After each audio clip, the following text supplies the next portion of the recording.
Welcome to the Everyone's a Critic movie review podcast. My co-host Bob Zerl. Hey, I met you. You are not cool.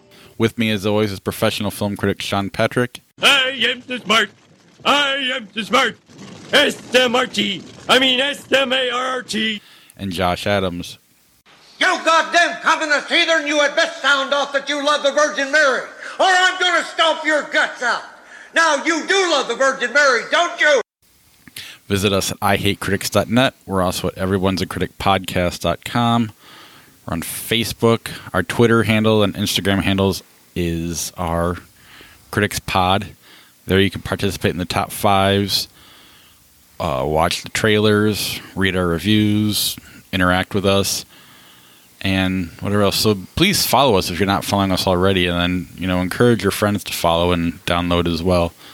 We're on iTunes, Stitcher, Spotify, Google Play, TuneIn, everywhere that there's podcasts as far as I know. No matter where you listen to us, though, please go to iTunes, subscribe to the podcast, or Apple Podcasts, whatever you want to call it. Subscribe to the podcast, and rate and review the show. We'll read your review on the air. We haven't had one in a long time, and we're a 4-star podcast, so we can try to encourage you guys to get us 5 stars and move us up the charts. That'd be greatly appreciated.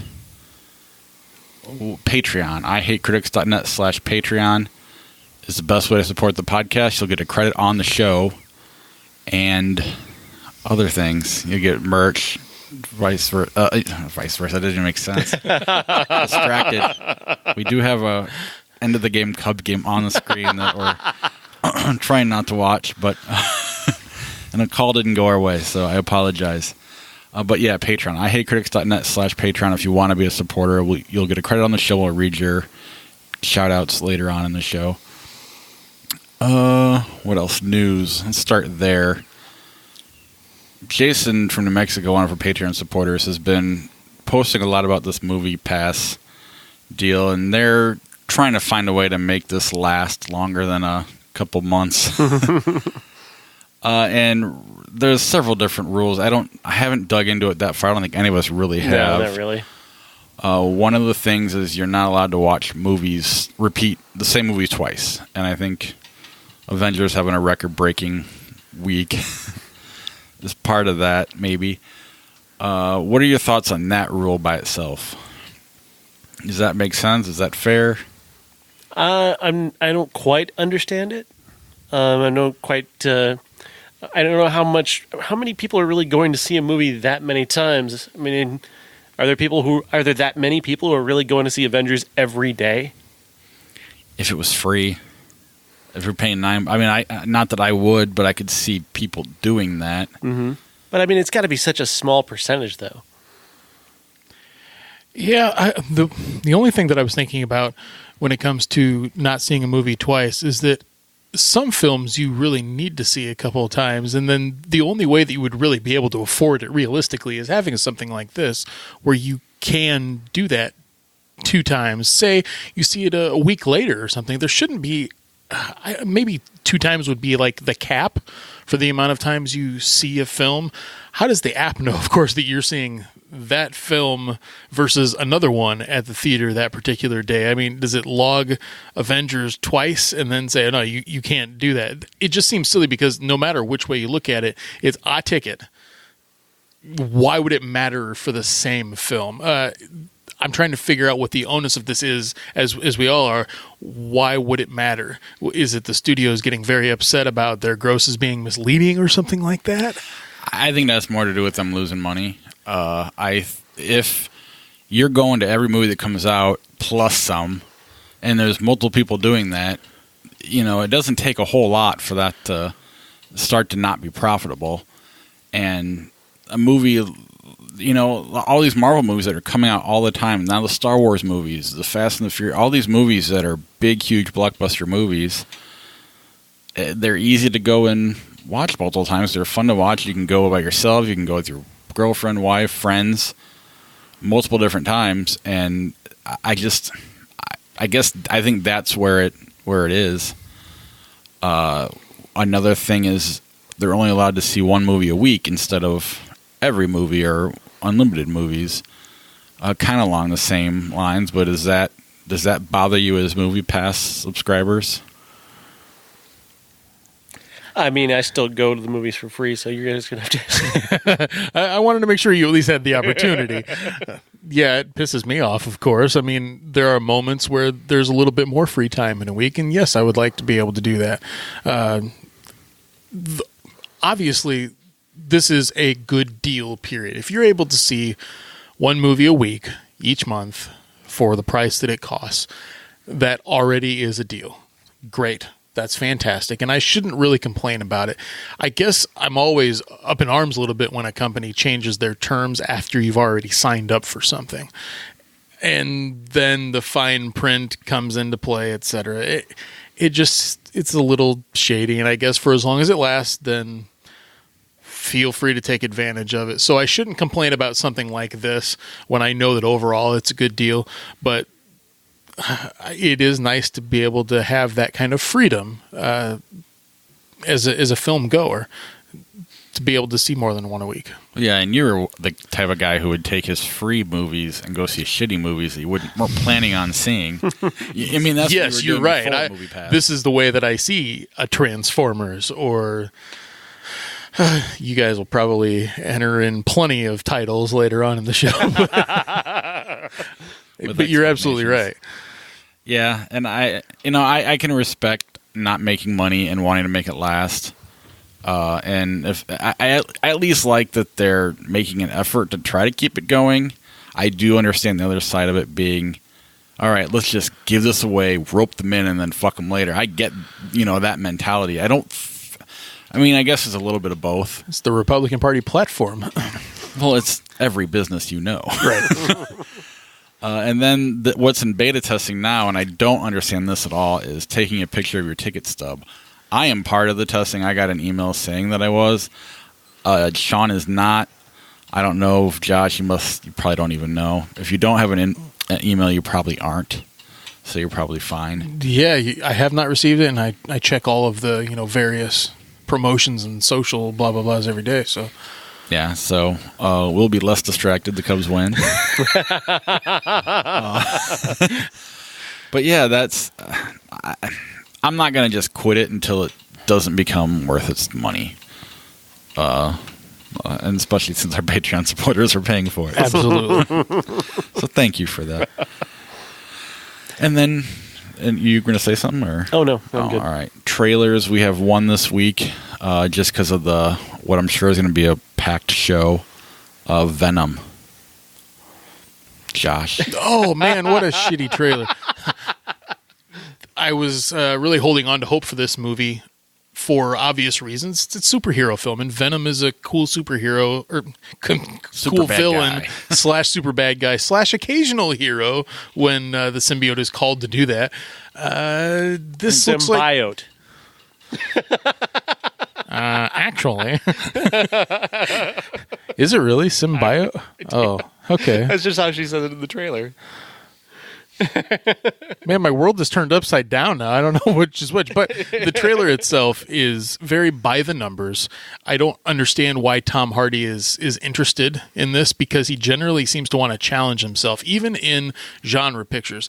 Bane was kind of a challenging role, at least physically for him. He had to be imposing for a guy that I once saw be a clone of Jean-Luc Picard, like a really skinny clone of Jean-Luc Picard. So he's usually choosing things that are challenging, and this, I don't get what the draw is, other than, Venom's pretty kick-ass, I'll play him. And he seems like a guy that would maybe say that too, but the film itself, even with Michelle Williams in it, and the promise of a better-looking Venom than Spider-Man 3, what a rote, typical, senseless, pointless trailer. Well, it's lowering the bar, so when you go and see, you might like it a little bit. Yeah. I guess in your guys' world, it couldn't possibly be worse than Fan 4 Stick or, gosh, name X-Men Apocalypse. That would be the bar that I would set it at. I didn't mind this trailer, but I'm not familiar with Venom beyond a couple of cartoons. I think that's the most I know of him. So, yeah, I didn't really mind this. I don't really know what I'm missing. I guess. Tom Hardy's fine to me. I thought the creature creation was okay. Yeah, I was fine with this trailer. I like Tom Hardy a lot, so that is gonna help. Anything that looks bad be better. I like the band Venom. I without really reading comic books, just kind of on look alone, he was probably my favorite villain without knowing shit about comic books. Yeah. Because he was just cool looking. And throwing Tom Hardy, the trailer was by the numbers, like you said, but there's things I like by the numbers are fine. I'm a little bit baffled. Maybe this is just my lack of comic book knowledge, but I'm slightly baffled how you make a movie about a Spider-Man villain, and then you don't have Spider-Man. It's weird to me. I know Venom is kind of a tweener character, but nevertheless, I mean the Eddie Brock that I'm aware of is always related somehow to Spider-Man. He works at the same newspaper as Spider-Man takes pictures for. So there's no Jonah Jameson either. Is that? I would imagine not. This is not part of the Marvel Cinematic Universe. Yeah, Spider-Man's not in it. It's weird. The first time it was mentioned, I thought, well, wait, it's not part of the MCU? Then what's the point? It's just something that exists, like the X-Men movies that, well, this person has this rights to this, and that's all you're going to do. But it's Sony. They just have like a long line of screwing crap up until they eventually give it back to its rightful owner. Oh, so this isn't where like Spider-Man and them are going to meet in the sequel, or unless they make a deal or something like that? It would be great if they made a deal, but I doubt that it happens. I don't think this movie will be successful enough, to be honest, for it to actually be considered part of a franchise that just had the number one grossing film of all time. What was the deal that got Spider-Man into the MCU? Success. And promised return success. Yeah, shared returns. You can include them as part of this cinematic universe, and then you can also retain some withholdings of Spider-Man on your own. But none of this rated R Venom crap. I hear that Carnage may be in the film as well, and Carnage is a serial killer, so you're not going to have that as part of your family entertainment. Yeah, I didn't realize it was completely out of the universe. That sucks. Yeah. Oh, well. Speaking of the universe, we'll probably going to be a spoiler-heavy episode. We'll just say it out of the gate. So if you haven't seen Avengers Infinity War and want to see it without being spoiled, come back and listen to this after you see it. We're not going to do any cutting it and putting it at the end because it's going to be such a big part of the episode. We'll just leave it all in from the beginning. So if you haven't seen Infinity War, now is your last chance before we move on and tell you that everybody dies.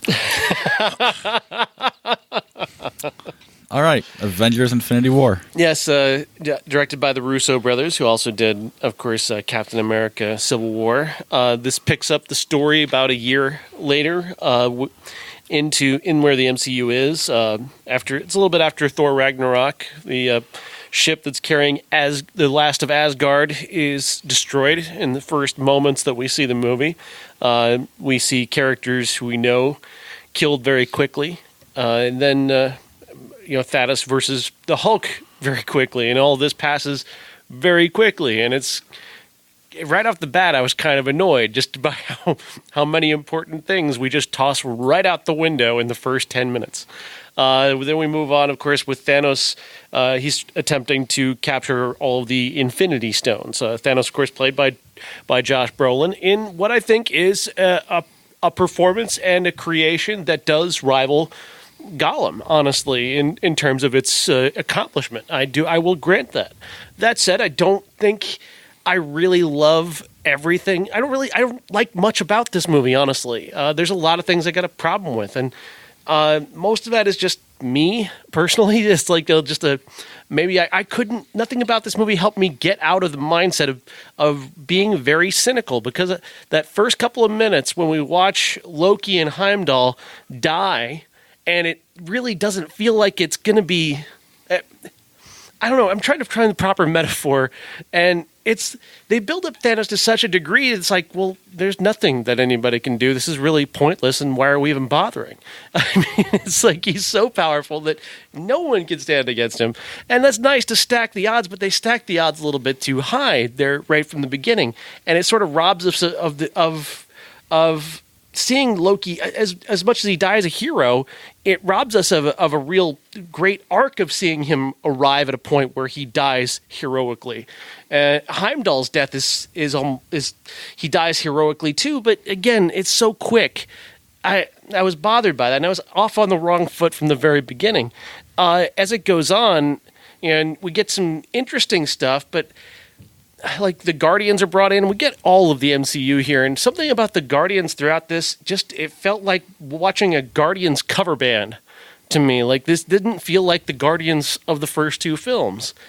There was just something off, and then they take what I felt was a very important part of Guardians and discard it right away. The romance between Peter and Gamora is just thrown into this movie meaninglessly.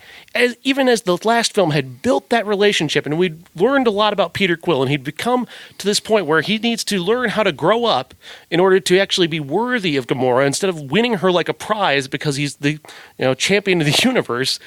Now we see just in this movie they're just together, and that's it. You don't get to enjoy that story. You don't get to enjoy watching him build himself up to become worthy of her, and that sucks, man. Because I really loved that part of Guardians. And so many of those little things happen in this movie where they take something that was important from the previous films and just use it as a plot point here to get to this big battle at the end. That again, when we arrive at the end, it's so meaningless by that point that I was just kind of annoyed and kind of pissed off. The characters who die at the end of this, and again, this is my cynicism coming in from maybe just knowing too much. I know these characters are coming back. We all know these characters are coming back.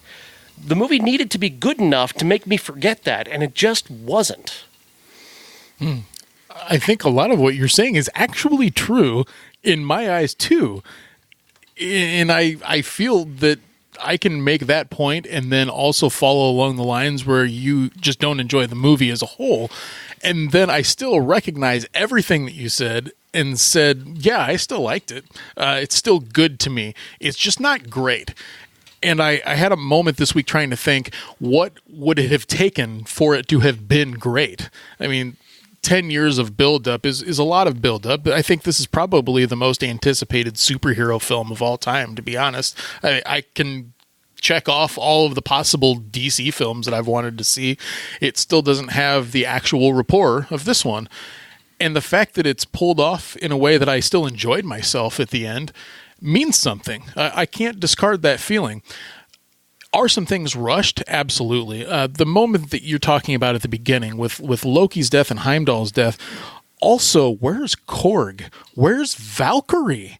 Is half of the ship dead, or is all of the remainder of Asgard dead? Because if it's all, which the film does not give us an opportunity to understand, if it's all of them, that is a major blow. We've pretty much committed genocide. And if I may, that's another part of the cynical part of me that's going, oh, they couldn't get Tessa Thompson's contract for this, or the screenwriters just forgot about her, and they forgot about Karl Urban, these other characters that we'd come to know in Ragnarok and care about.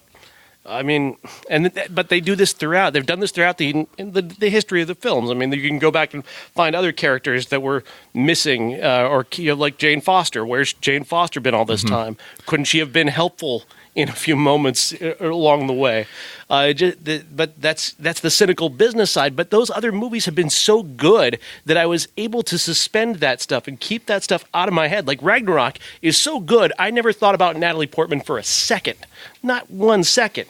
And that's just because that movie's so great. Black Panther is incredible. Even though I know Chadwick Boseman isn't going anywhere, I was always concerned about his fate throughout because the artistry of that film is so good. And the artistry here is lacking. I'm sorry, let me start that over.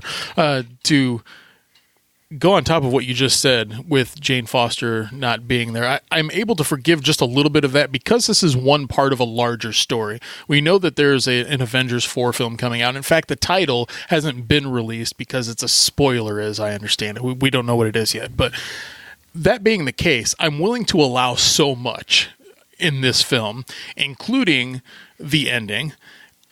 And I've seen this type of ending before. And what I had told my son, who was very upset at the end of the film to the point of being an emotional wreck, it was really neat in a way because you love to see that kind of passion about something that you care about.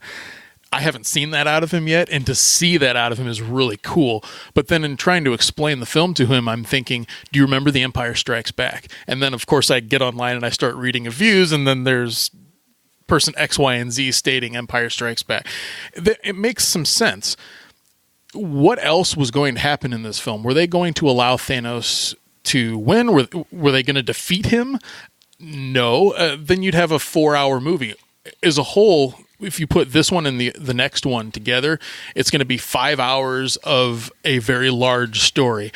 Because of that, I'll allow some of the character misplacement or the lack of certain characters like Hawkeye. For crying out loud, where is Hawkeye? And they briefly mention his name. They mention the fact that he and Ant-Man, they had families that they had to care about. I'm like, well, that's a really lazy way of doing it. But I allow for that. And in this case, I'm reading a bunch of other reviews trying to figure out what is it about Infinity War that people aren't liking critically. And I saw a lot of, well, they just really should have swung for the fences. They really should have done this and should have and should have and should have. And I don't see a lot of suggestions.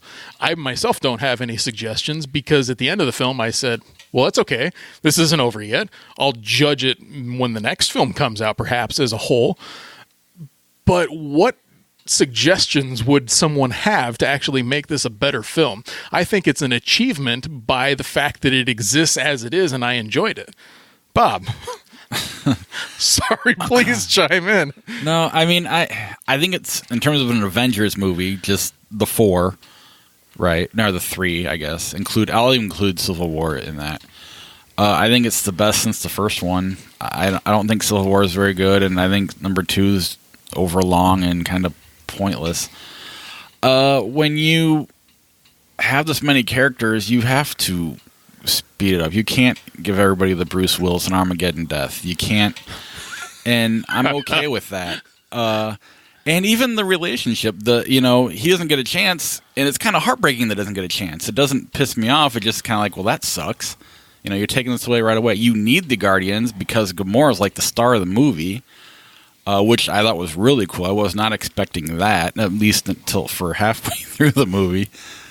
And I thought Thanos, while I completely disagree with his motives, I felt he was very genuine in what he was trying to do. And he, it wasn't an evil thing. It was I think this is the right thing to do. He's wrong, but it was just, most bad guys don't.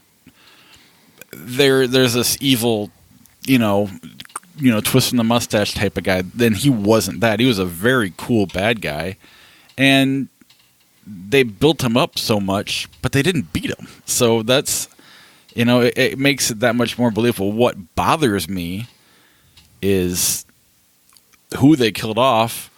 They just coincidentally left the 5 original minus Hawkeye, which, mix it up a little bit, make it somewhat surprising. But other than, and I don't know. I did stick around for after the credits, despite me not being next to Josh. I was curious if you actually left. But. My son, we got there, and Josh's fiance was saving seats for Josh and Ben. Well, there just happened to be 2 seats next to where Ben was going to sit, and she's like, "Hey, why don't you sit over here?" And one of the funniest, coolest things was when Red Skull popped up. Both Josh and Harrison jumped up like, "Oh my God, that's Red Skull!" I want to bet. My son said, "What do you think is going to happen? What is the weirdest thing you think is going to happen?" I'm like, you know what? I think Red Skull's going to show up somewhere. We bet $2 on it. I think I mentioned this in the last show. And all of a sudden he shows up on screen. I look at him and I want to say, "In your face, kid!" It was just one of those. That explains why he didn't jump for joy. Right. It was like 2 kids but it was Josh and my 6-year-old. Surprise.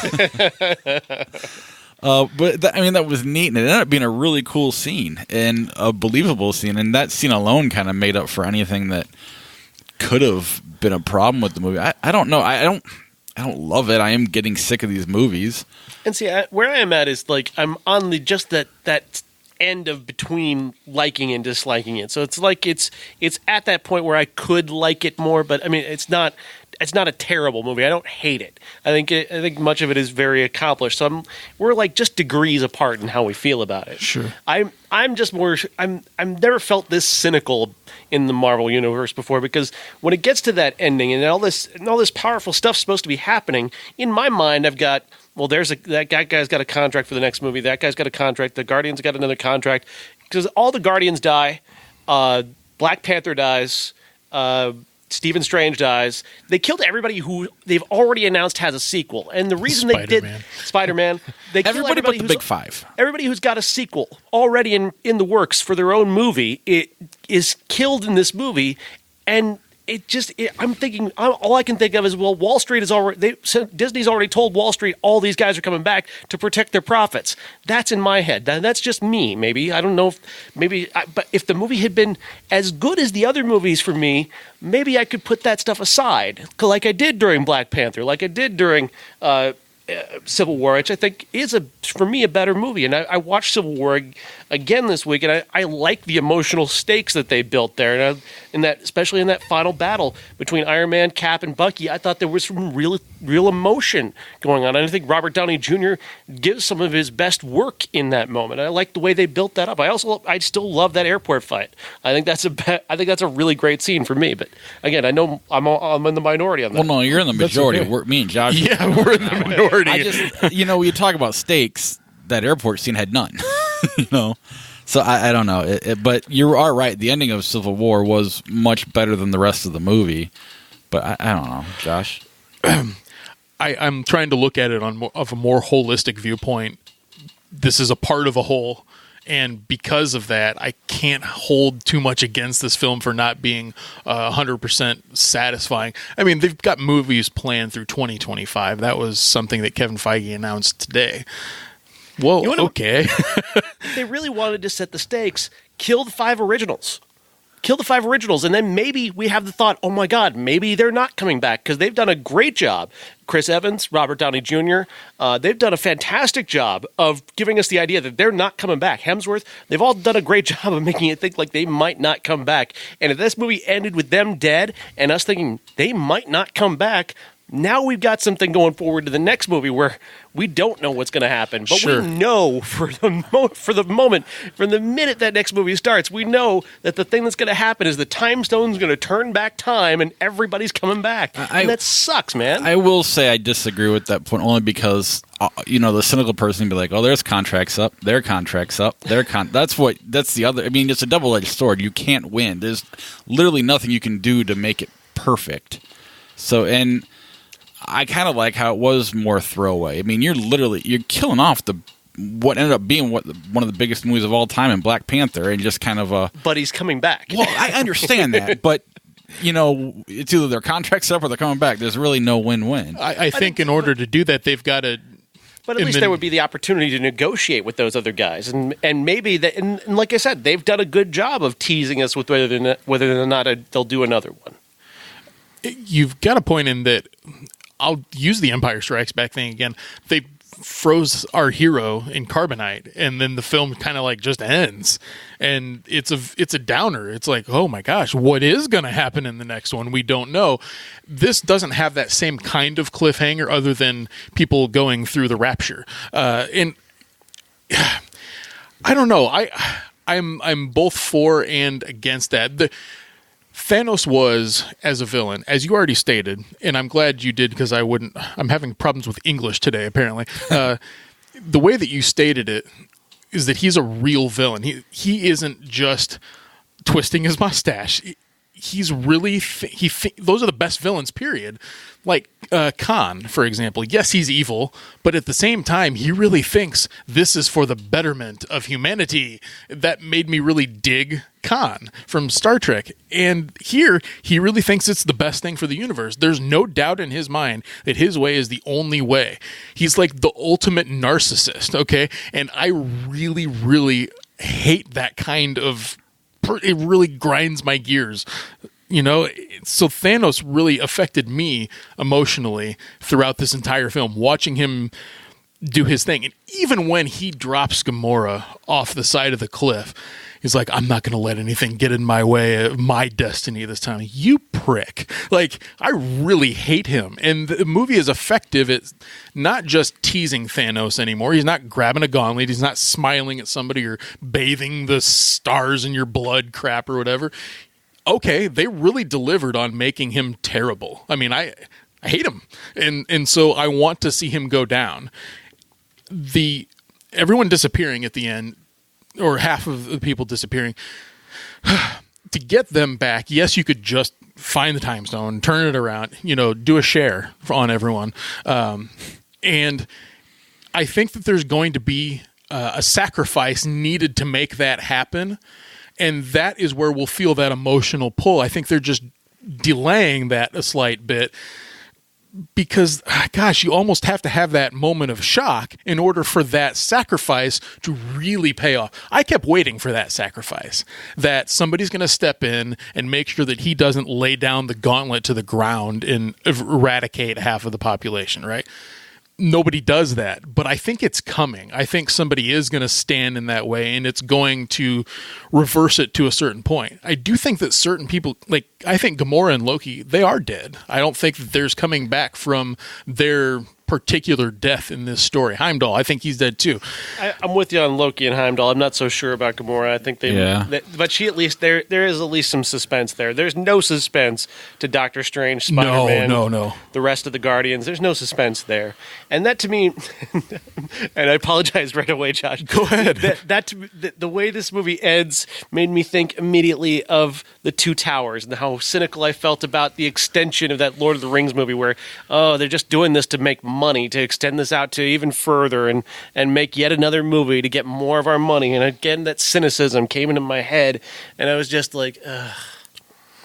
And it felt long too. It felt long the way the two Towers felt as well. There were 3 books there. I mean, I'm at least down with that idea. There's like a million comic books, are there? Yeah, I was gonna say there's billions of comic books. I didn't feel long to me. I do feel like Gamora is going to be part of how they turn time around. Right, because I mean, I know a little bit about the comics, and I know the way they set this up, and that the idea is that and this is just my prediction of what will happen, because she's trapped somewhere.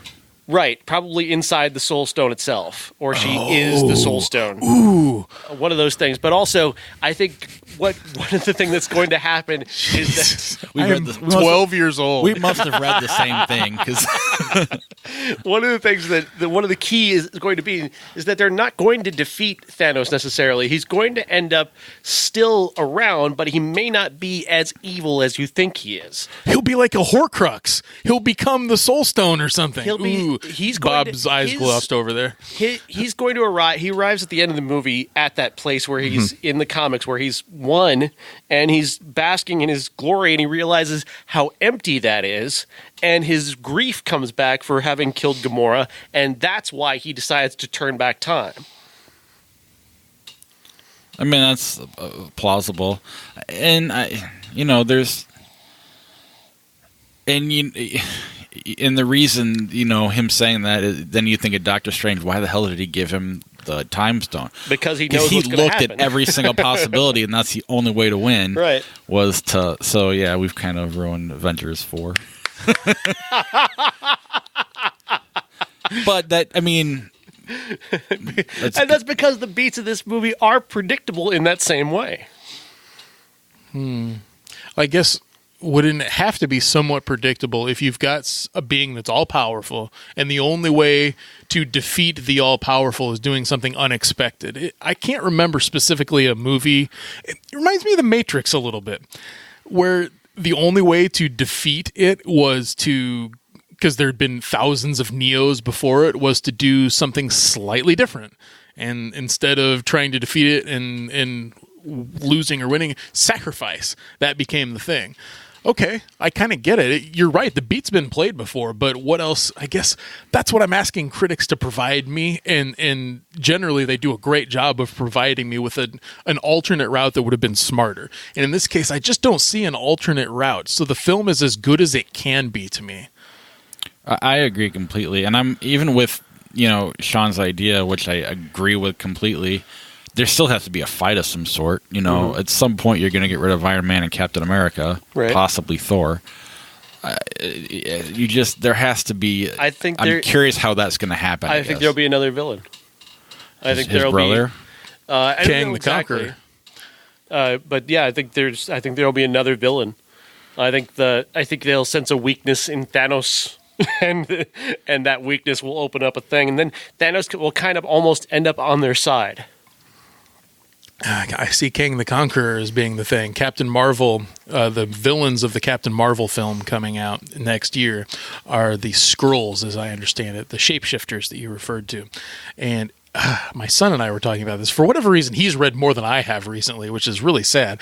But he was talking about how Kang is a Skrull also. He's like King Skrull. I may be wrong on this. I act like I know a lot about comics, but it's because I have read a bunch of specific ones and done Wikia on a lot of the other ones. So I'm no expert here. I just love them.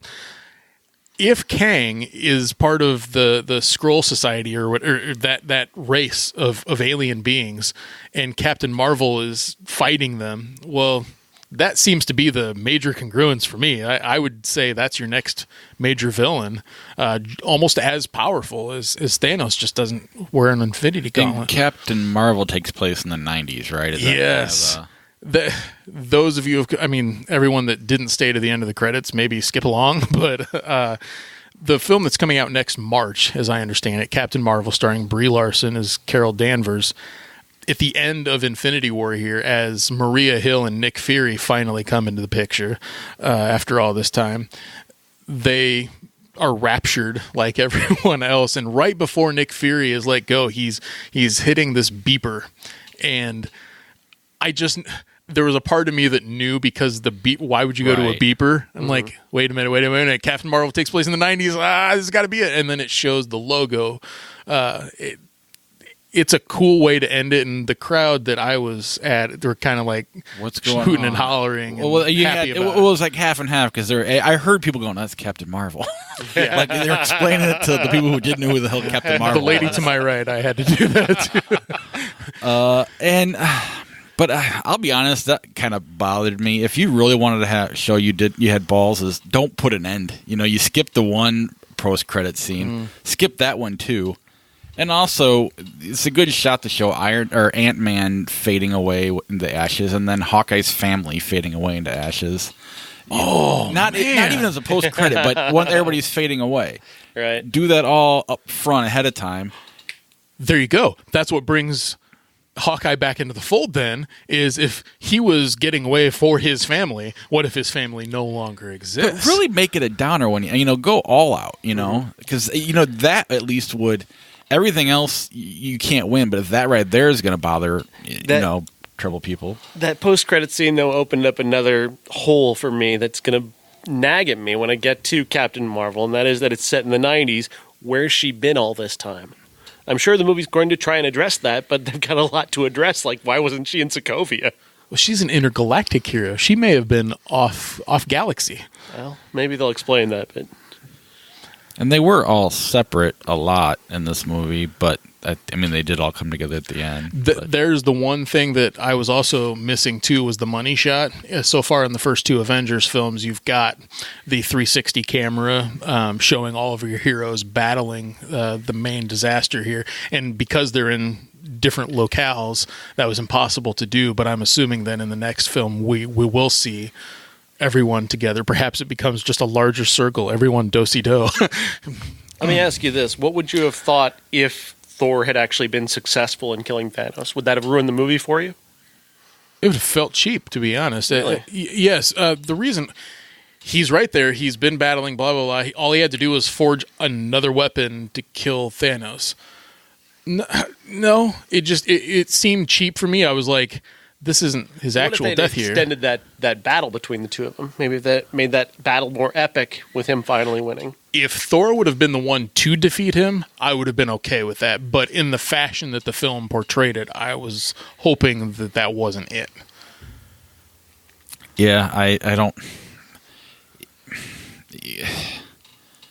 Because you know the new movie's coming, so you have to have that there. And I mean, Empire Strikes Back is the obvious reference that everybody knew going in this was going to be Empire Strikes Back, or at least an attempt at being that. So I guess it would have been shocking. I did not expect Thanos to die at all in this movie. So that would have shocked me, I guess, more than anything. Do I care one way or the other? I don't think I would have liked it if Thor won, even though I could have. I don't know. It's hard to say. For a second, I thought he was going to, and I thought, well, what are they going to do now? But I mean, it would have ended that way with with at least Gamora dead. That would have been something of a big moment for me, at least, and I think I probably would have been relatively satisfied. Yeah, more satisfied than I am right now. I'm satisfied, and I think Josh is. I think all of us are looking at the whole universe as a whole, and that's part of where Sean's cynicism comes in. That's part of where Josh's forgiveness comes in, and that's part of why I'm not a big Thor fan of Ragnarok, because it doesn't fit within the whole universe. It just kind of is this fun movie that it does tie the timeline together, but it just the tone isn't there. It's different, but I don't know it. It is what it is. It'll not be a top 10 movie for me. I think maybe Black Panther could squeeze in, but for the most part, I'm done putting comic movies in my top 10. Even the ones that are good are still just comic movies. They're really not advancing to good movies. But I would say that for me, I mean, right now, Black Panther is my number one movie of the year. I could probably agree with that, but it's April. Or going to be May. Right, but I'm just saying, for now, though, of the movies I've seen, Black Panther's my number one that's been released this year. And I think it deserves that. I don't argue that point, but a lot of things happen at the end of the year that, plus A24 hasn't really started. Right, but I'm talking about I haven't seen Heredity yet. Though. Well, I know, I agree. I'm talking about the end of the year. But, anything else on Avengers?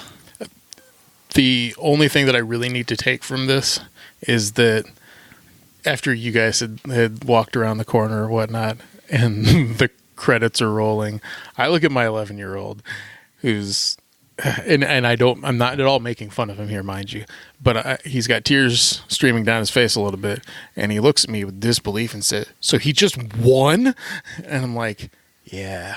Suck it up, Buttercup. Well, that's the thing. It's like a hard dose of life through fantasy. And I was trying to explain to him in the car, like, dude, there's people like that. You got to maybe get used to that. That's exactly what I liked about, just rushing through Loki's death and, this relationship you've built up now just ends in a snap of your fingers with, Gamora and Star-Lord. Always savor your time. That is more real than it is comic booky, which I enjoy. I'm always liking when they bring as much reality to a space war as you can, or a Star War, if you will. Which was that at halfway through the movie, I'm sitting there going, Jesus Christ, I'm watching a Star Wars movie basically, because that's what it is.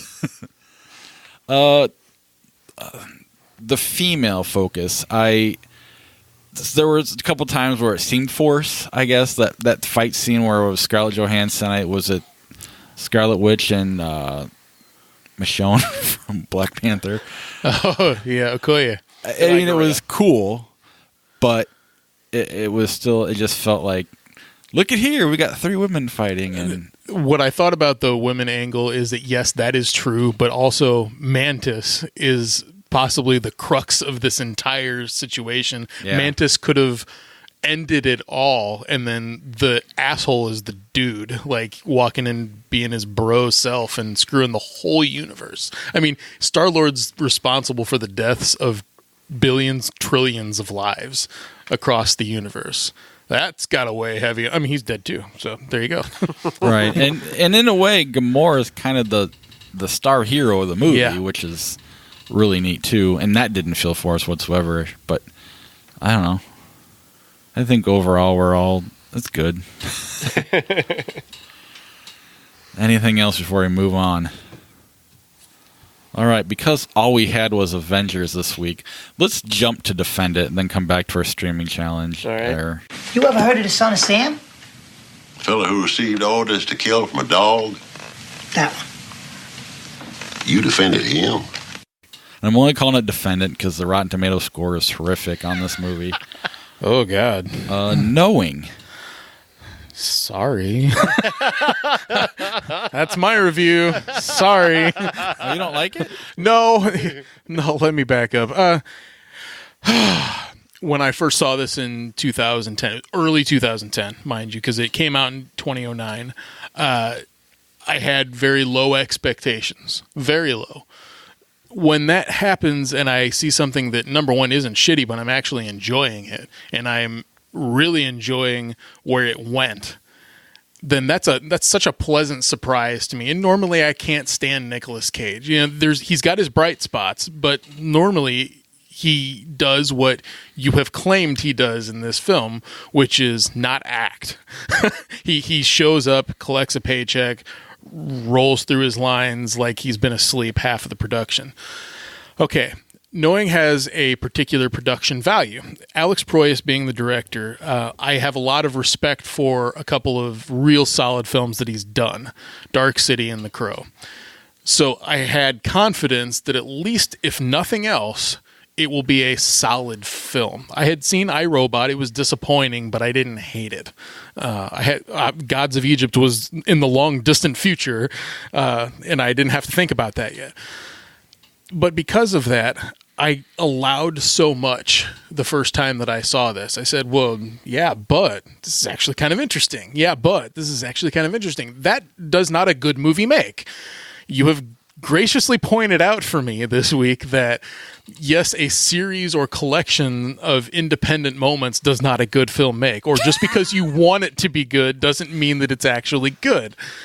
I actually find value in knowing the neatness of this idea, which is that somebody has predicted for 50 years the various disasters across the planet, be it hotel fires all the way up to the terrorist attacks in 2001, and then predicting the end of the world as well.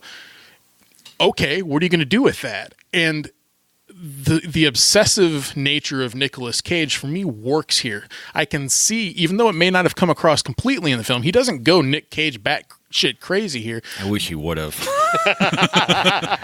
But continue.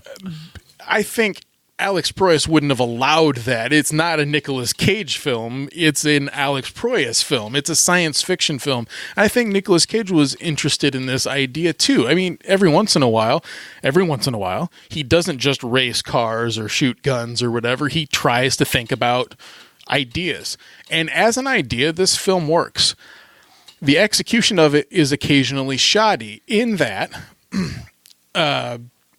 you have people that show up from time to time, and they're in trench coats, and they're very pasty, and it looks like they're threatening the children, and then they just kind of go away. The film doesn't execute on that. People. Yeah, they're whispering. But just as Close Encounters had sounds coming from space, you know, this just has whispers instead, and it's ominous. It's a warning, or it's a greeting. You know, you've got to figure that out. It's science fiction. The film doesn't deliver on that until like the very, very, very end. And because of that, there's a flaw in that. You've got to give a little bit of nuance to these shadowy figures. The film fails in that aspect. The added on aspect of Nicolas Cage having lost his wife, his son having lost the mother, although it's not bad to add that to the plot, they keep playing that. And it becomes a little... it's schmaltzy almost at some point. and they have this little sign language thing they do because his son is hard of hearing. So they have sign language thing together forever. And no offense to sign language, it just looks cheesy when they do it. Like, it's something that you would have done when he was 3 or 4, but you're continuing it when he's 10 in this movie. So there's some cheesiness behind it. But once the actual bones of this movie start to occur in the last 20 to 25 minutes, I'm 100% on board. I love this idea of, no, this is actually going to happen. And Nicolas Cage and his cohort, Ben Mendelsohn, I just love the fact that he was in a movie before I knew who Ben Mendelsohn was. I totally forgot he was in this movie. Once they realize that there's a solar flare that literally is going to wipe out the planet, and that's something that movies don't do. They don't wipe out the Earth, ever. I mean, unless it's tongue-in-cheek, like Hitchhiker's Guide to the Galaxy, you know? The Earth is never destroyed. We're never in any actual peril. Once that starts to happen and people are going crazy and you know, stealing from the gas station and trying to get underground and everything, the film has a real energy to it to me. I really dig and felt that sense of apocalypse and doom. I'm only asking that a movie follow through on its promise of this could be the end of the world. There's so many movies like that where somebody like Bruce Willis steps in and gets his hero moment for 10 extended minutes, okay, and they play Aerosmith in the background. In this one, they decide to that's for you, Bob. They decide to actually follow through on this idea. The fact that those shadowy figures end up being, if you haven't seen the film, stop listening, I guess. But the fact that they end up being who they are, to me, was really neat. It's like universal caretakers. Like, hey, we don't want to see a species go extinct. It's like whatever wildlife people out there right now trying to save whales, you know, they're the universal versions of that, trying to save people from Earth, and they're only going to take kids. And that's just such a neat idea, taking them to a place where the species can actually exist. I love this movie. I recognize its flaws, but then I start to see some of the criticisms and the absolutely abhorrent thought of having to watch it, and I felt so bad about actually choosing it, but it wasn't that expensive. It was only $2. Way back when I came up with the idea, I said, "Ooh, and you guys can borrow my copy," but neither of you took that up on that offer. So I did mine. He just made a joke, I think. Yeah, I was only kidding.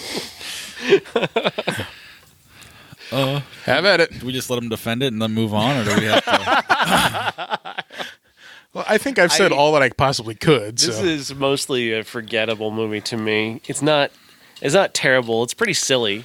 I kind of tuned out for the last 45 minutes because the first half was just kind of there with a bunch of recognizable cliches. You know, the single father drinking alone. The alcoholism never comes into it. The guy's drinking every day, blackout drunk, but that plays no role in this whatsoever. That seems like something Cage wanted to do. Like, I won an Oscar doing this. Exactly. He's always got that one thing he does in a movie where he's like, I'm going to do this. I'm going to bring this to the character. I'll do what you want, but I want to do this. He's going to be a blackout drunk, but you're not going to talk about it.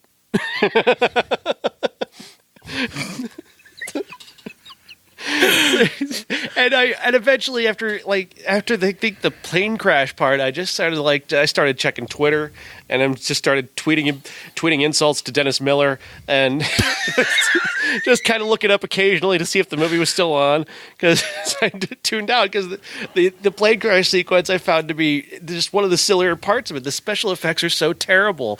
The fire that he puts his hand in and he's not burned at all while people are screaming in death. It's not a great sequence. That made me laugh really hard.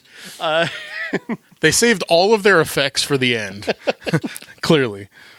And then what, the Whisper people, are they aliens? Are they angels? Was he really planning on trying to fight them with a gun? He's running around with a gun. The world is ending. He's got a gun in his hand, as if that's going to make a difference somewhere.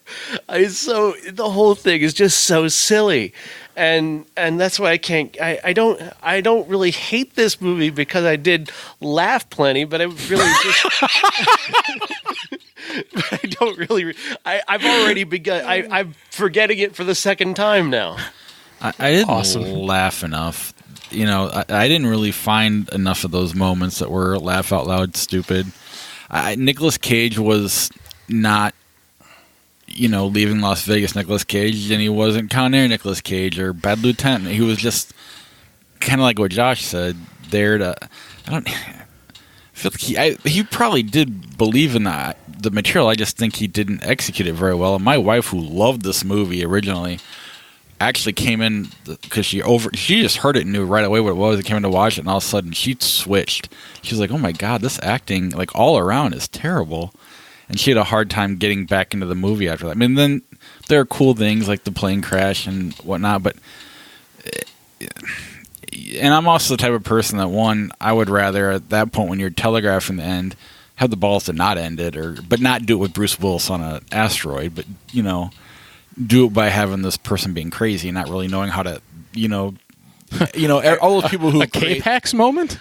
I wrote a Nicolas Cage ending to this movie, which I thought was so cool, which is that the whole alien whispering thing is all in his head, and it's his way of trying to cope with the fact that he killed his son and the little girl before the world ended to keep them from having to experience that. And then he created this elaborate fantasy in his mind of aliens or angels or whatever the fuck it was to cope with his own guilt of having killed them before the world ended. Well, now we've got a Stephen King novel. Right, but it's more realistic. I mean, because there's so many. You just hear people going, "This is the day the world's going to end." I mean, how many have we survived? Were people, and it's a good way to show someone being crazy. How amazing would that ending be? He kills them thinking the world's going to end, and then it doesn't. To me, a movie that wants to end the world shouldn't be about the end of the world. It should be about something else. And then how the world. That's the movie seemed to kind of hint at that. Maybe like him finding God again. Maybe that was the idea, but I think it failed at that pretty miserably. And you guys know how I am with coincidences and just all the amount of coincidences that are all that needed for this movie to work. That's the thing. None of them are like, well, I guess that didn't happen, right? They all hit. And so, therefore, it's like, if you're going to go balls out crazy with a coincidence, right, at least have everything line up. I won't disagree with that. It just annoyed me. When you really do think about what the alien, angel, whatever they are plan, it is kind of weird. Like we're gonna give this message to her, and she's gonna put it away for 50 years, and then it's gonna be found by this kid who has this. We'll whisper to him, and he's going to be the one, and then we'll bring in her granddaughter to be all the parts that they needed to have work in this are kind of silly again. When really they should have just come and snatched a couple kids. Yeah, why not just come and take the kids immediately? This is becoming a terrible defendant segment. End it.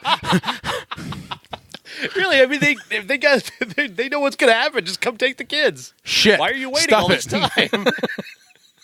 Yeah, or get rid of the whole time capsule thing. Right. Have this movie and end the same way it ended, but get rid of that whole he's trying to figure out the world's going to end. Exactly. You do that, and now you have a masterpiece, possibly. I mean, it's just, I don't know. I want some of his bourbon now. But you know what I mean? With like Avengers, we can't give you a reason what would make it better. Here, I feel like I can.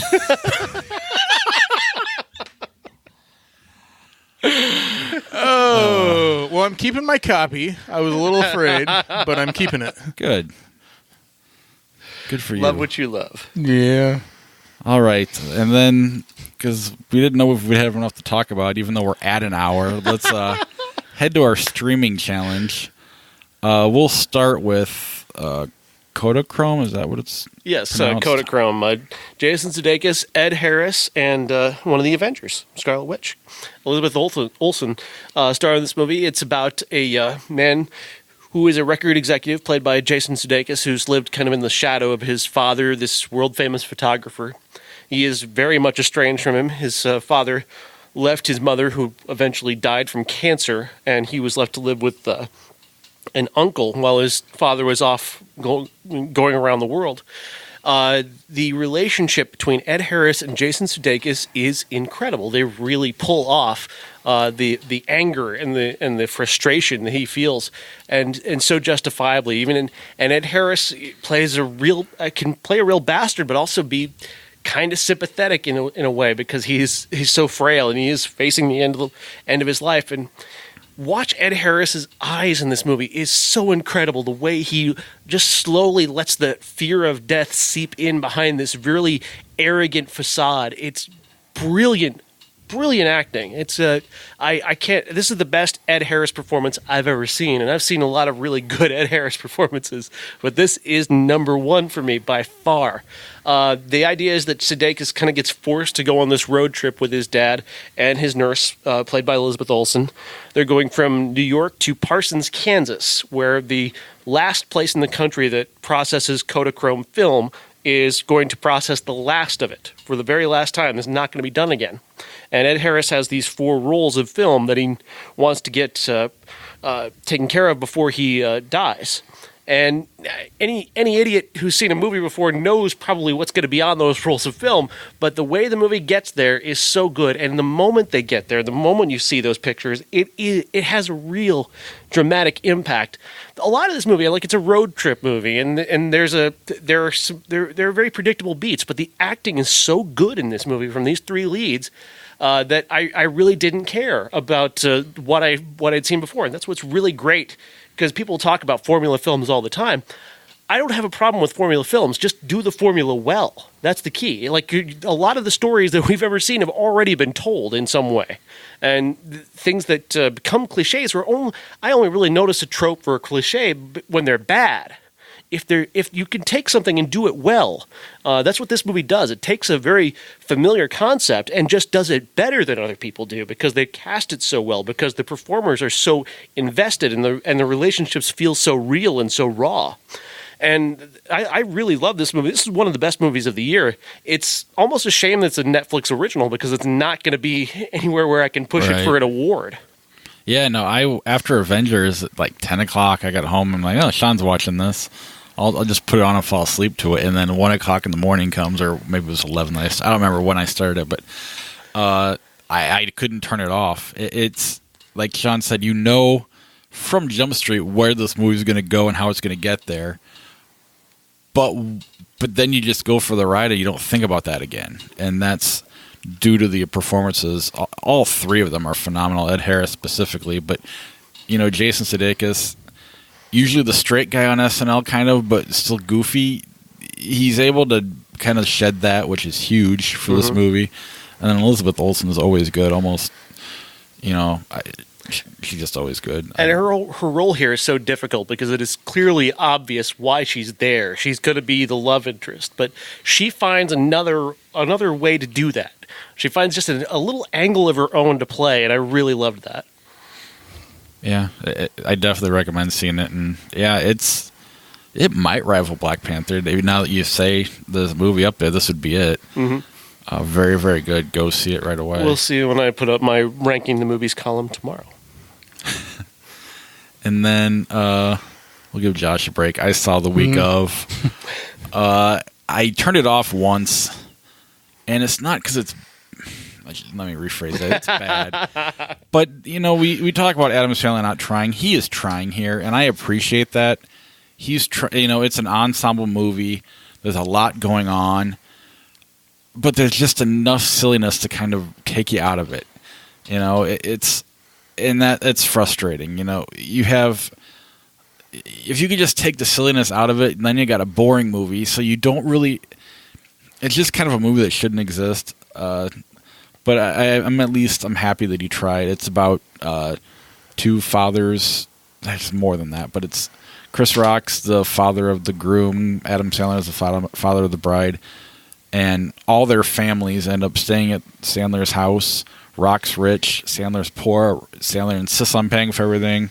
Rock could save the day like that, but he's a woman. I don't know. He's a womanizer. There's an uncle with no legs who has that because of diabetes, but everybody thinks he's a Vietnam War vet.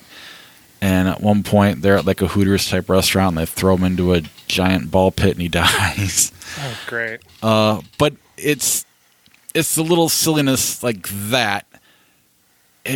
That kind of, I don't know. The silliness is it's Sandler silliness, so it's not. It's just you've seen it too many times, but it's not the whole movie. And then the seriousness, the trying to be that movie he did last year with Ben Stiller. I can't remember the name of Meyerowitz it. Stories, which is a genuinely great movie. Trying to be that, and he wrote it, so he didn't write Meyerowitz Stories. He's clearly trying to go for that, and it just kind of falls up short on both ends. But if nothing else, it's good to see that he at least tried. It's he just failed miserably, I suppose, is the way to go about it. It's not watchable like some of his bad movies are, but it's not good like some of the movies that he has nothing to do with other than acting. And then Josh saw The Ritual. Yes, and I think Jason from New Mexico at some point posted this on my wall. And so in going through and trying to find something that looked interesting, what really looked interesting was Kodachrome. So, that was already going to be covered. I ended up flipping through a ton of stuff that when you click on it, you're finding out if it's a movie or a show. Right. And that's really frustrating because some of the things looked really great and then it says season 1. Crap.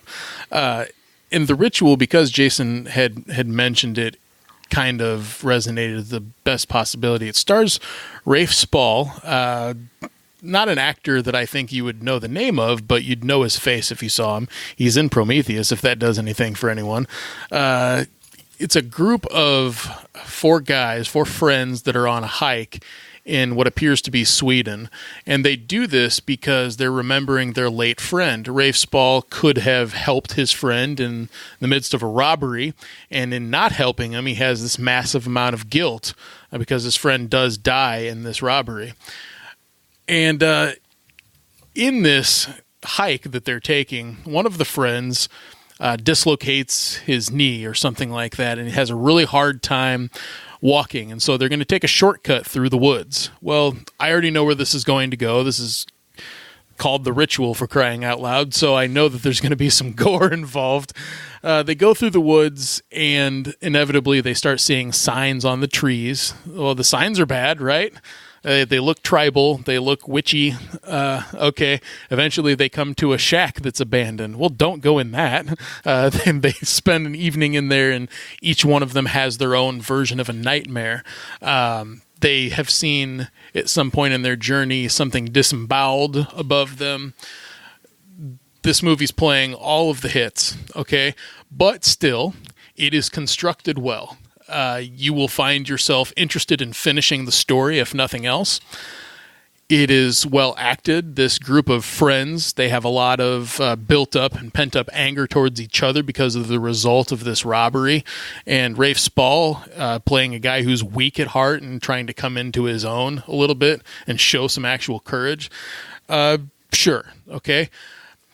The neatest part of the movie, though, is the monster. There's got to be a monster, of course. And this movie tries to tell us that this is the bastard child of Loki and something else.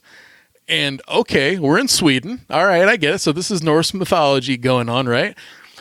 It's a god demon beast thing that you never really get a clear look at. But it looks like a demon jackalope crossed with like a moose or something. It was really bonkers, right? But it's very fast. It's very vicious. It growls like any other type of typical movie monster these days. And I was interested just in the fact that they kept calling it Loki's bastard child. I'm like, oh, all right. Interesting. And I kept thinking of Tom Hiddleston having sex with a deer. Now, that can't be the title of the podcast, but I'm just saying, The Ritual is worth watching, if nothing else, for that, and it's well made. It just doesn't offer anything new.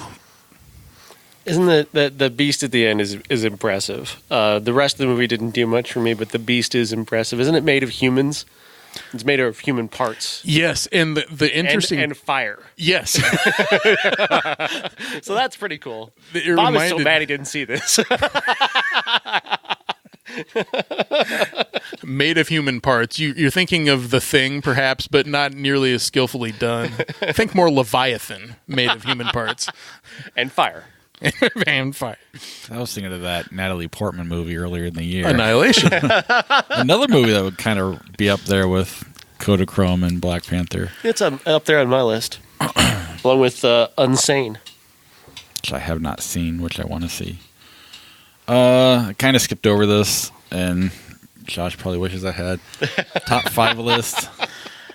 Go ahead. Put your top 5. Who's your top 5? Top 5 bad movies that Josh likes, and we didn't have as much fun with it as I thought. It was kind of like, other than Christina, everyone else seemed to try really hard, or she's one at least attempted fun.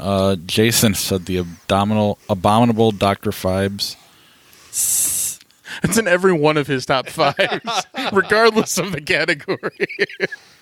Boy and His Dog, The Stuff, Truth or Dare, 1986. Christina had The Never-Ending Story, Dark Crystal, Batman 89, Stranger Than Fiction, Empire Strikes Back, followed by saying, I don't think any of these are bad. Okay, good for you, Christina. You're correct. None of them are bad. But Bob might, so I'm just going to... Charlie Messing had Godfather Part 3. I don't believe Josh has seen it, nor could he possibly like it. The Phantom Menace, Poltergeist 2, Max and Me, Star Trek 5. I could see him liking those 4. No, Star Trek 5 is terrible. Mac and Me, if that's what we're thinking, that's a bad one right there. What was the third one that you read? Because I did Poltergeist 2. I do like Poltergeist 2 a little bit. It's bad, but like cheesy bad, man. It made me want to never drink tequila. Like that's a strong, stick with you type of thing.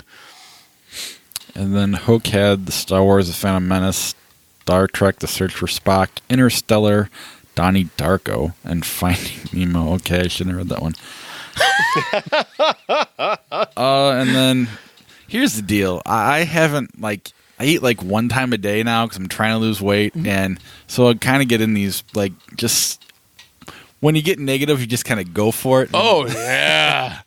And I was hyper negative with all my explanations on everything, so I apologize. No, this is good. This is sublime trolling here. Be my guest. I have to read it. I was just going to read the movie. Go to our Facebook page to read it. Oh, okay. Okay. I mean, I can. I'm having a hard time. All right, here we go. Number 5, Knowing. I think most of the problem with Knowing is the terrible acting, mixed with the overlong ridiculousness that takes itself too seriously. 4, Tree of Life. I'm not going to pick Cloud Atlas because I believe it's as good as Tree of Life. However, it's an eye-rolling experience that makes some people, not necessarily Josh, think they're better moviegoers than everyone else. Yeah, I didn't even think about that. I just remember crying. This is so beautiful. I would never think you would think that. It just, other people think that, and it bothers me about that. Okay. Wish I Was Here. He liked that way too much. Yes. Man on Fire. Again, just because you can imagine it being a good movie doesn't make it a good movie. And, of course, Interstellar. I mean, it doesn't matter how good it looks, how good the science is. If the story's terrible, it's full of massive holes, it's not a good movie. And in this scenario, it's one of the worst. Gets better every time I see it. I went for a top 5 that I was speculating on things that Josh might like. And my list has a theme that's kind of a deep cut from the show, so see if you can guess it. Oh, Shoulders. Feeling Minnesota. Very Bad Things. Shoulders. She's the One. Shoulders. Charlie's Angels. Shoulders. Stop ruining it! He ruined it. You ruined the whole thing. Okay, I like She's the One, but not too much. Like I've never thought of owning it, right? And Feeling Minnesota, I've seen it and I don't like it. Charlie's Angels is really bad. But Cameron Diaz on the whole, fine. Lots of sleeveless shirts is all I'm saying. Yes, you can see all of the dimples of her shoulders and clavicle. Josh, did you make a top 5 list of movies people think you like? No, I decided to step away from the list this week.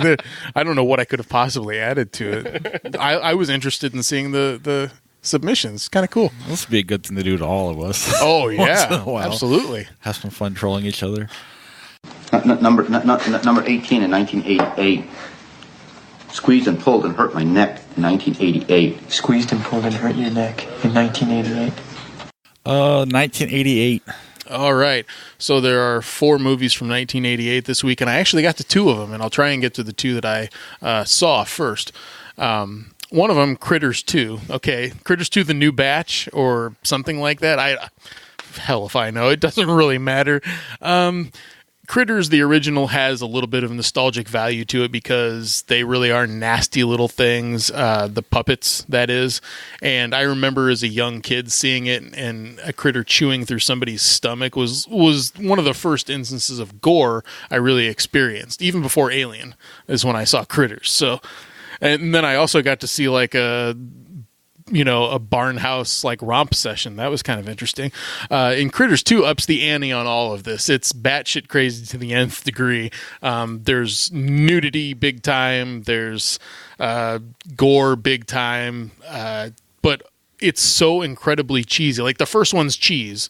This one is amped. And I don't recommend it at all. Like, it was watchable. It's 80s fine, but it's one of those, boy, you could really pair this right up next to like Troll 2 is something that's so bad that it ends up kind of becoming, how bad can this get? And so you keep watching. And also a movie that I was interested in because of James Garner. My mom's love affair with James Garner knew no bounds. I was put through Murphy's Romance so many damn times as a kid. There's no reason that a young kid should be watching Murphy's Romance, but he's in a movie here with Bruce Willis called Sunset. James Garner plays Wyatt Earp, and he's brought in as a consultant in the 1920s Hollywood to Bruce Willis's Tom Mix, the biggest Hollywood star at the time. And they work together to kind of solve this crime. Now, I have no idea if this is true or not. It seems like a fantasy-type project for somebody to work on. And Blake Edwards is the director. He of Pink Panther and many almost sleaze fests from the 80s. I enjoyed it, actually, because of James Garner. He has such a charm to him that even though I don't think he's accurate at all as Wyatt Earp, I'm comparing him, of course, to even Kevin Costner, but Kurt Russell and other incantations of Wyatt Earp. It's just him talking, and him manning up against all of these guys that get up in his face, the cops, the local heavies. He just takes them all down with his words, and there's something very smooth about that I really dug. I don't think anyone remembers Sunset at all, but it is actually kind of worth a view. It's available to rent on Amazon. And the other two I didn't see, and I don't remember them, so I'm not going to say anything. How about you guys? Works for me. Cool. Then that's our show. Next week we have Bad Samaritan, Overboard, and Tully. I think hopefully all the three of those come. Yes, they will be here. Oh. Which then makes our undisputed classic Juno for knowing now Juno. Payback's a bitch. Because Juno is the type of movie that you either love or hate, because it's really, you have to appreciate the cadence to even get. If you don't like that cadence, a movie's like nails on a chalkboard for people. I personally do with that for me. It's we'll get to it. But I know a lot of people hate it for that reason. And top 5, we're going to torture Bob. No, we're not. We're going to talk about a bunch of Kevin Smith movies. Are you kidding me? I saw him again this week. Top 5 movies that reference Star Wars because of May 4th. May the 4th. Star Wars Day. It's a good day. It's like my least favorite day of all time, and Josh finds ways to make me hate that. That's all I'm going to say. I do want to thank our Patreon supporters I mentioned at the top of the show, but if you want to be a Patreon supporter, ihatecritics.net/Patreon. We have Jason Bryant. He joins Charlie Messing in our Key Grip category.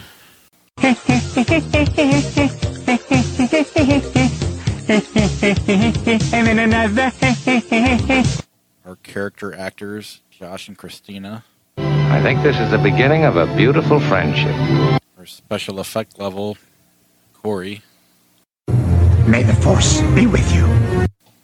Our associate producer, Jason from New Mexico. Everybody has to eat shaving cream once in a while. And our movie stars, Dave Severs and Uncle Jeff. I want the truth! You can't handle the truth! But like I said, ihatecritics.net/Patreon. Get yourself a credit.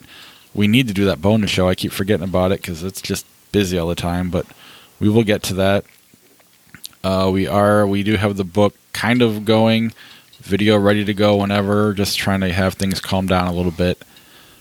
But yeah, if you want to help us out, that's the best way to do it. You can also go to ihatecritics.net and click on the Amazon link before you shop at Amazon. That helps us out a little bit. And then if you go to Apple Podcasts, subscribe to the show, rate and review the show, that moves us up the charts and helps us get noticed. And also share it with your friends. If you have friends that are movie people, even if they want to argue with us, that's kind of part of the fun of it. Have them get on Facebook and argue with us. It'll be a good time. Otherwise, anything else before I wrap it up? Do we stick around after the credits? It's been a long show. It is 10:15 right now. Yeah, maybe brief. All right. Yeah. We'll find out. Listen to the music, and if we're still going, we did it. That ought to do it. Thanks very much, Ray. And we're the three best friends that anybody could have. We're the three best friends that anyone could have. We're the three best friends that anyone can have. And we'll never, ever, ever, ever, ever leave each other. We're the best three friends that anybody could have. I mean the three best friends that anybody could have. That's right, the three best friends that anybody could have. Are you tired? It's up to you guys. How long is the show? We're only at an hour 20. We can do 5 minutes. All right. The greatest comedy of all time, Young Frankenstein, versus the greatest action movie of all time in Predator. I haven't seen Young Frankenstein yet, so. Neither have I. What about you? I love Young Frankenstein. We will change it anyway just for Josh. This isn't fair. Lion, the Witch, and the Wardrobe, or Predator. Which Lion, the Witch, and the Wardrobe? See what? Yeah, right? Predator. Predator. Yeah. Alien 3: Escape from L.A. Alien 3. Oh, wait, no. Okay, that's not in New the York. same title. Not New York. God, they both really stink. Alien 3. Yay! Alien 3. Alien 3 gets its first victory. The Shining or Stellaris 2002. That's a tough one. It's The Shining for me. I really do like Solaris a lot. I'm going to go The Shining. Solaris would have been my pick. It's too bad. A Nightmare on Elm Street or What Women Want. Nightmare on Elm Street. Nightmare on Elm Street. Ghost or Stand By Me. Stand By Me. Ghost, but barely. I think I'd choose Stand By Me, but barely. The Mask of Zorro or Zodiac. Zodiac. I'm going to shift this one around. Tom and Jerry and Shiver Me Whiskers doesn't need to be part of the show. Alice in Wonderland 1951, American Beauty. Alice in Wonderland. American Beauty. American Beauty. The Professional Leon or Forrest Gump. Professional. All the way. American Gangster or Terminator 3 Rise of the Machines. American Gangster slightly. Yeah, the Ridley Scott movie I still haven't seen. American Gangster for me as well. Moulin Rouge or The Explorers 1985. I have not seen that. Is it just Explorers or The Explorers? It's Explorers, no The. Okay. I'm sorry. I missed it. Moulin Rouge. Oh yeah, Moulin Rouge. Yeah, I love Moulin Rouge. Explorers. I guess we're gonna just shuffle it because I haven't seen either. Or I've seen Moulin Rouge, but L.A. Confidential or Austin Powers and Goldmember. L.A. Confidential. Agreed. Lethal Weapon 4 or Lara Croft Tomb Raider. Lethal Weapon 4. Agreed. Kind of. Which piece of shit smells less? The Hitchhiker's Guide to the Galaxy or Zodiac? Zodiac. Butch Cassidy and the Sundance Kid or Karate Kid 2? Butch Cassidy. Yeah. Gangs of New York or Unforgiven? Unforgiven. Happy Gilmore or Passion of the Christ?